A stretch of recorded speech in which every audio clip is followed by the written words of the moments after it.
Hi everyone, I am Jack Red. I won't be making any videos tomorrow because I'm going to be spending the night at my brother's girlfriend's house, and we're also going to be watching The Dark Knight, which will be a really good movie once we see it. I'm a Batman fan. I've been waiting for a while to see this. What I've been hearing so far, it's better than Batman Begins. This could be the best Batman movie ever made. What I do have to say is that this video wasn't about that, it's about this. The Star Wars Holiday Special. Okay, this is headed by George Lucas. He actually said per for this, and I'm surprised. Our trivia is that he tried buying every copy of this movie, but he failed to get them all. And he actually said in Australia that if he had the time and the sledgehammer, he would go to everyone's house who has the computer, who has this movie downloaded to their computer, and break it with a sledgehammer. I mean, for an old man, you gotta admit, that's freaking nuts. Now, I do have a summary of what to say about this movie. I actually thought of this when I first watched it yesterday, but I finished watching the whole entire thing today because I was really busy doing stuff yesterday. Well, picture like this: Pee-wee meets Star Wars. Get the picture? It's a spin-off. It's one of the 3 ever made of the series. It's 2 hours long with commercials. There will never be a version now without commercials. It would have been short without it, but who cares? It was pretty decent. It was pretty decent, and I did notice a lot of problems with it, but I didn't really care.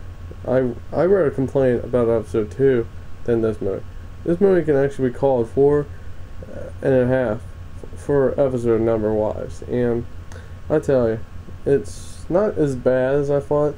I thought the best part of it, as a lot of people agreed, was the cartoon, which actually explains how they met Boba Fett and found out he was a traitor who was planning to do this. And thanks to R2-D2, his secret was recovered right in front of everybody.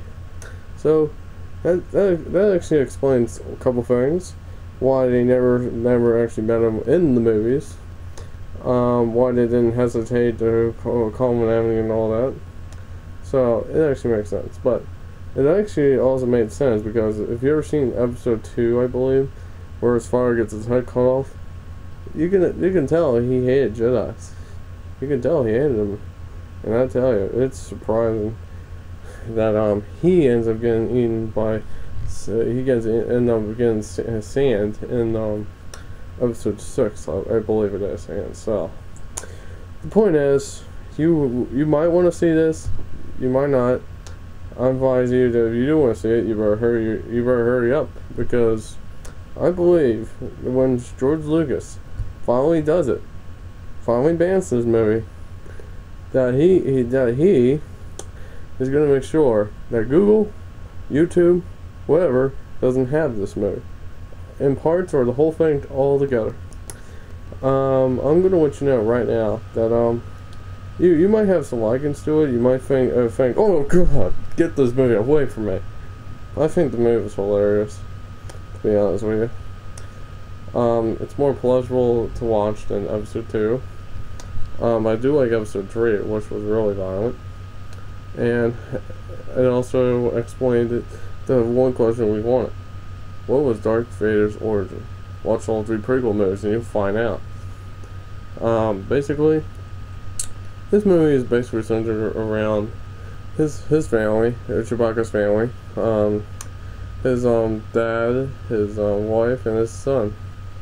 It's pretty weird. I gotta admit, it's pretty weird. This was the only other Star Wars movie to be made in the 70s. Thanks to a friend of mine who actually told me that. I really want to say that on record that I must say that I kind of recommend it, but I don't exactly recommend it, depending if you do want to see this, you don't want to see this, you're going to just watch it because you hate Star Wars and you need something to laugh about that is Star Wars, or anything. You know, I'm just trying to pull out the fact that some people rather watch this than episode 2. Now see us.